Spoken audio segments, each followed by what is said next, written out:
You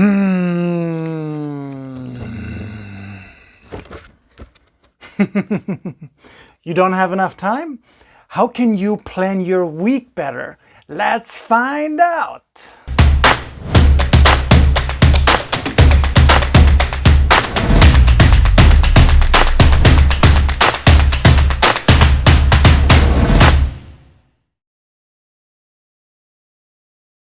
So I'm going to share with you 7 ways how you can plan your week so much better than most people. Most of the people that I work with forget planning the week. They don't even are good at planning their day.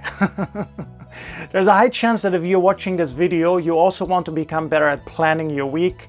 So let me share with you what I've discovered over the last 20 years, which works really, really well for people, myself included, and I think it will also work really well for you. So number 1, you want to consider all 5 areas of life. You want to consider your career, your money, your health, your relationships, and your personal growth. All these 5. So every week when you're planning your week, you want to focus on all these 5 and you want to make some at least small improvements in all of these 5 areas. What most people do wrong, they're so focused on just 2 or 3 of them. And they wonder why at some point their life gets out of balance, they get stressed. So you really gotta, every week you have to focus on all 5. Because let's take as an example, if you don't focus on your health, what's gonna happen? Yeah, you're gonna get sick, you're gonna get overweight, you're gonna get all these things that you don't want. Is that gonna affect your work? Absolutely. What if you neglect your relationship side of your life, your friends, your family? Not a good thing. If I don't play with my son every week, what is he gonna think of me? Yeah, I'm in big trouble. So really every week you want to focus on that you plan things out for all these 5 areas of life. Number 2, you want to review last week.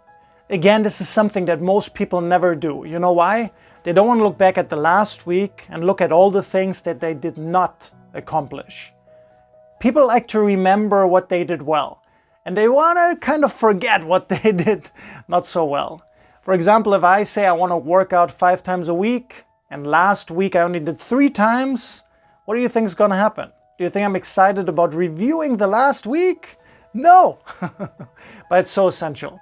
When you review the last week and you ask yourself some questions, okay, here are all my successes. You make a list of all the things that you did achieve. But then you also make a list of all of your shortcomings. Which things did you not achieve?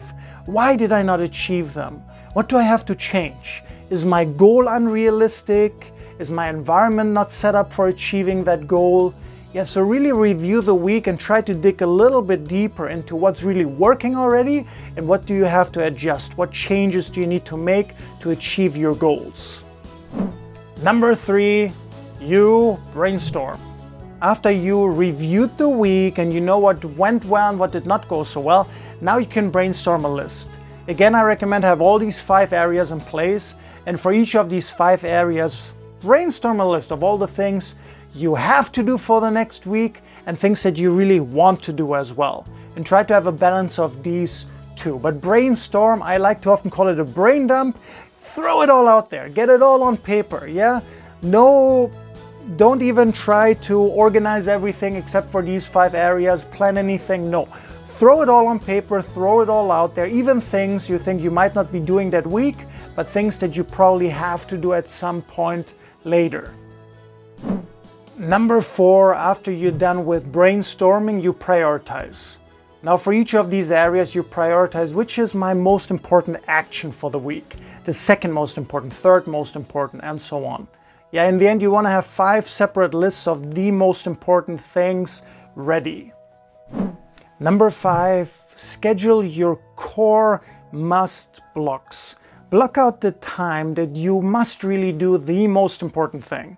If you work in sales, block out your sales meetings. Yeah, if your goal is to become healthy, fit, get a 6-pack, get those abs, then schedule those time blocks in. These are the non-negotiables. Yeah, you don't want to have too many of those, but every single week you must block out your most important actions of the week far ahead. Everything else has to run around those core block times. Number 6, after you scheduled your core time blocks, now you schedule the rest. Everything around it, but these things, they can change more easily. Things happen. The weeks is in a consistent change. There are demands from people, from things around us that we cannot control, but just make sure that these core time blocks, they're set, but everything else can easily be adjusted. So try to schedule everything else into your week. Number 7, contact the most important people for your week right away. Right when you're planning, contact them immediately. Most people, they plan and they never contact. They never make that appointment. Don't be like that. You're planning immediately for the next week. You call them, you text them, you email them, whatever has to give you a fast answer, a quick answer so you can set your schedule up for the week well ahead. Now, growing up in Germany, one of the interesting things that my mother would always make me do when I was young, even starting I think from age 6 or 7, my mother would say every Sunday afternoon, Ben, call your friends and schedule your play dates for the next week. I still remember that every Sunday. And she always said you have to plan ahead. If you don't do it, they might already be playing with somebody else. Did I always listen to her? Of course not. And that's how I learned that really every Sunday I have to sit down, call my friends and make those appointments well ahead. Well, I'm not sure all people in Germany do it, but thanks to my mother, it's a skill that I learned early. So for you as well, schedule your most important appointments well ahead of time. And a little final bonus tip, print 5 copies of your weekly priorities and put them everywhere.